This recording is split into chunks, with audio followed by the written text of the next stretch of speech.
Alright, I'm back with another Destiny 2 video after taking a break from Cyberpunk, which I pretty much been playing Cyberpunk for the entire last week since Reset. I did the Destiny Reset stuff for like a day or two, and then I got kind of consumed by the Cyberpunk resurgence, but obviously I was going to circle back around to play Destiny today to figure out what is going on in the storyline and whatever's happening at Reset here.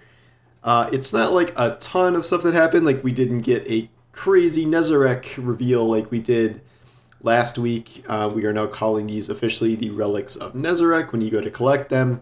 But one thing did happen of significance this week, in that we now understand who exactly it is that we are also squaring off against besides Eramis.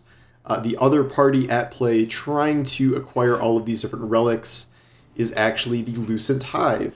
If you run the Pirates Plunder whatever mission today, the one that is in the asteroid, the Pirate Lord thing, you're supposed to go after a dreg called something the Coward, and then like Spider's like talking a bunch of crap about him.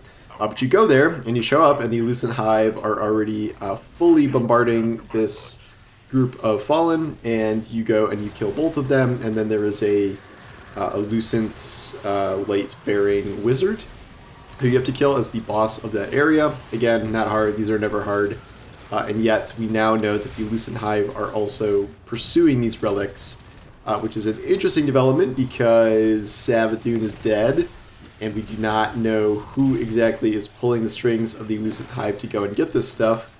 As we know, Savathun's ghost is still alive, and that is he blinked away after we killed Savathun in the Witch Queen campaign.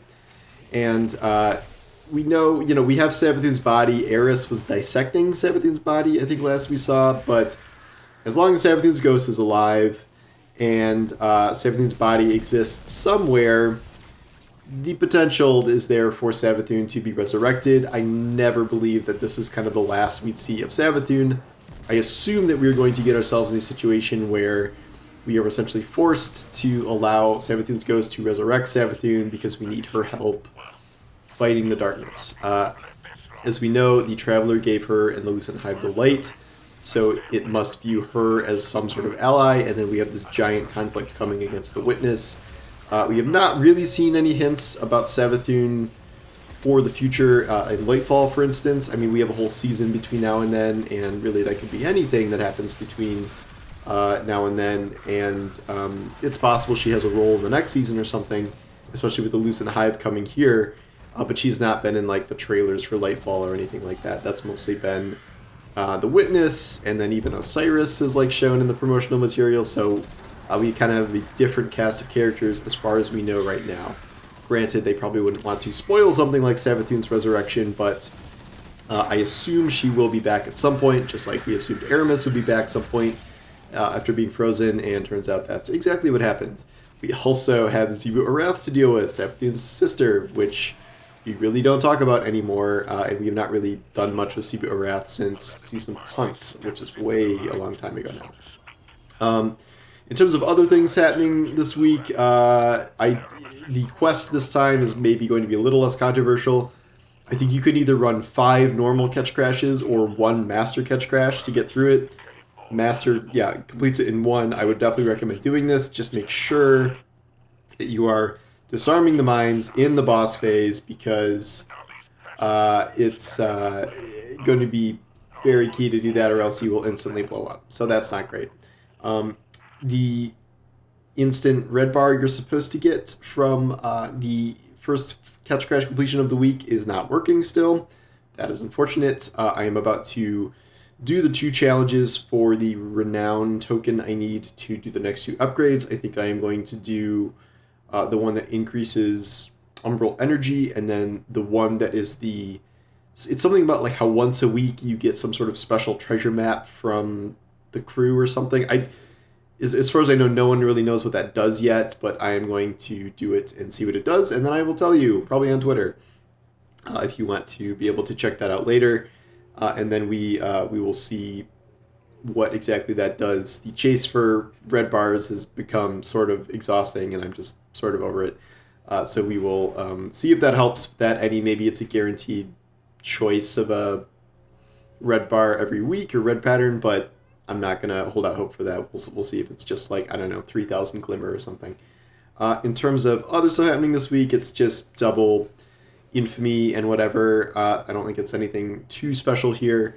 I think we're at what, maybe 2 or 3 weeks left in the story. We are heading toward Festival of the Lost. We are heading toward a community event.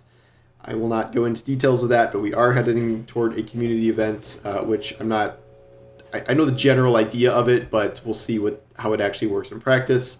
The last few community events, I don't really love the community events that are like, everyone, donate whatever million thing, and like, it just, you can do stuff or you can not do stuff, and it feels like it's kind of happening without you. I miss sort of things that were like puzzles and stuff like that, but we'll see how this one goes.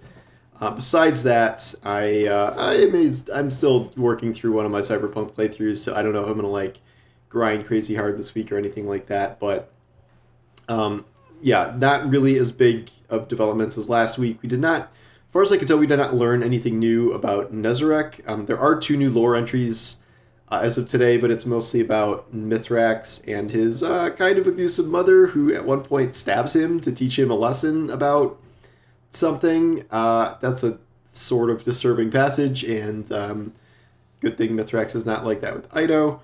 And then the other lore passage is kind of just a fun one where Saint and Shax walk into Spider's bar, and it looks like they're about to clean house, but instead they're playing some sort of like bar brawl game where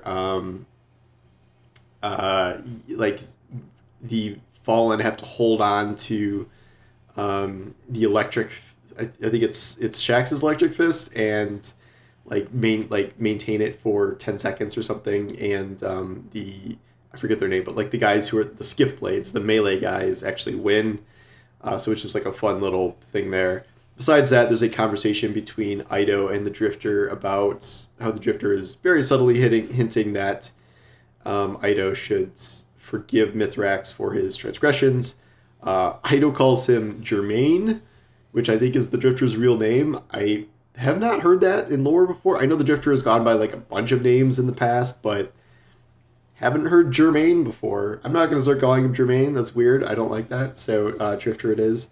But that's kind of all the story developments for this week. And then it's just, grind what you want to grind. And then we'll see you next week. So anyway, that is kind of what happens so far this week. There may be new, things going on. I will report back about what this new treasure map is and stuff like that. And we'll see if there's anything specific there. Oh, one last thing with the story. Once you place your relic on the thing, it's a new type of relic. It doesn't look like the other ones. There's a message from Eramis about how if her troops opened it, it would like consume them, but only someone of like strong constitution or something could withstand what is inside the relics.